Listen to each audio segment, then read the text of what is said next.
Axşamınız xeyir dostlar. Hər gecə bir nağıl dinləməkdən yorulmadınız ki? Elə isə keçid alaq növbəti nağılımıza.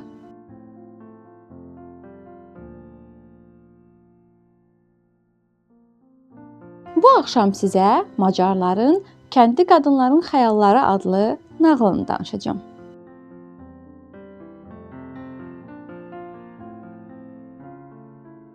Çox qədim zamanlarda yoxsul ər-arvad yaşayırdı.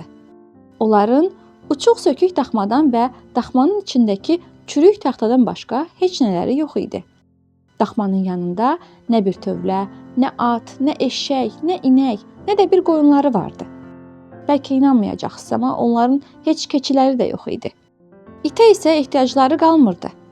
Doğrudan da oğurlanacaq heç bir şeyin olmadığı bir yerdə it nəyi qoruyacaqdı ki? Üstəlik evlərində ayda bir dəfə bişirməyə ət tapmırdılar. İtə nə verəcəkdilər? Kasıb arvadın varı yoxu bircə kürd toyuğu vardı. Qadın sınıq salxaq taxta sandıqdakı yumurtaların üstündə yatan bu əlvan lələkli toyuğa arzularını gerçəkləşdirəcək xəzinə kimi baxırdı. Buna görə də toyuğun yatdığı sandığı evdə çarpayının altında saxlayırdılar. Bir axşam ərlə arvad yatmazdan əvvəl sabah nə yeyəcəkləri haqqında danışırdılar.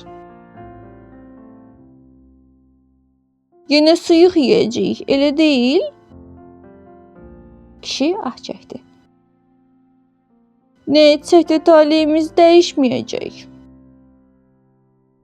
Arvad da ona ürək-dirək verməyə başladı. Niyə belə ümidsizsən? Bugün sabah toyuğumuzun yumurtalarından sarı cücələr çıxacaq. Evimizin bağçası gözəl cücələrlə dolacaq. Bir düşün, gələn il bu vaxtı bir yox, 10 dənə kürd düşmüş toyuğumuz olacaq. Və hər biri ən azı 20 cücə çıxardacaq. Böyüyəndə o çolpaları götürüb bazarda satıb 2 donuz alarıq. Tezliklə bu donuzlar balalayacaq.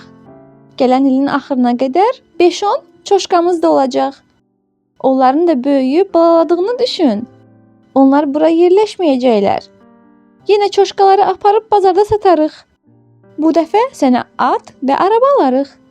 Yük daşıya bilərsən. O qədər çox pulumuz olacaq ki, tezliklə Budapeştdə ev də ala biləcəyik.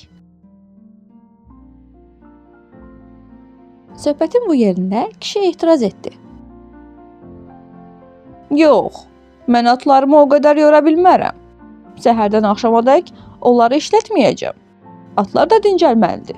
Təkcə saman deyil, bir də arpa yeməlidirlər. Həftədə ən azı 2 gün dincəlməlidirlər. Köhlənlərim yazıq deyil? Heç elə şey olar mı canım? Onları dayanmadan işlətməliyik ki, yaxşı qazana bilək. Yoxsa ancaq atları bəsləməli olacağıq. Halbuki onlar bizi yedizdirməlidir. Qazancımızı artırmalıdır. Bəsdir, daha heç nə eşitmək istəmirəm. Kişi qəzəblə arxasını arvadına çevirdi. Amma hirsindən elə çevirdi ki, taxt şaqqıltı ilə qopub dağıldı. Toyuq çürük taxtanın altından qaçıb canını qurtara bilsə də, ərlə arvadın ümidlə gözünü dikdiyi yumurtaların hamısı qırıldı. Bəlkə də atlar işləsin, yoxsa dincəlsin deyə dava etməsəydilər, xəyal etdikləri şeylər bir gün həyata keçəcəkdi. O zaman nağılın sonu da fərqli ola bilərdi. Kim bilir? Atalar boş yerə deməyiblər. Qəzəblə qalxan zərərlə oturar.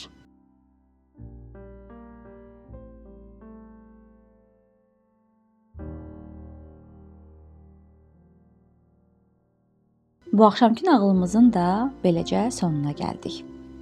Növbəti axşam yeni bir nağılla qarşınıza gələcəyik. Amma siz hansı nağılı dinləmək istəyirsinizsə, mütləq şərhlərdə bizimlə bölüşün.